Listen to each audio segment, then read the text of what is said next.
Yo, wadau, ni kunoma manze, ni kunoma ile mbaya. So, as you know, kuna hii virus inaitwa Hunter virus ambayo ime outbreak. Hii ni after a ship that was moving from Argentina ikielekea huko Cape Verde. Hapo ndio walirealize kuna hiyo virus kwa hao members walikuwa kwa hiyo ship. So, hii ni after mmoja wao alikufa, alipokimbizwa wasio wakarealize, msee kuna virus fulani na waka-identify kama Hunter virus. Manzeni kunoma. Hebu check hii video.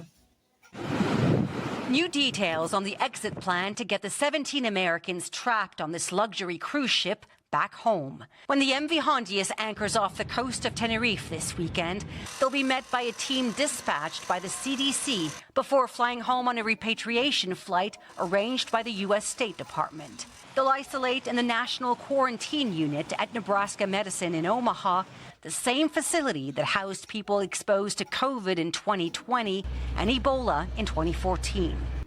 Yeah. Wadau, so far so good. 12 countries have been affected. Hizi ni kama Argentina, Brazil, Chile, Paraguay, United States, Finland, Germany, Sweden, Russia, China na South Korea. Hizi 12 countries manze wame-identify kuwa zimeaffectiwa na hiyo Hunter virus. Wadau, hope itatupeleka zile enzi za COVID-19. Manze corona ilitupeleka ile mbaya. Na ilianza hivi na mchezo manze. Alafu hivi kidogo ka break ikakuwa ni total lockdown manze. Hope itupeleke hapo.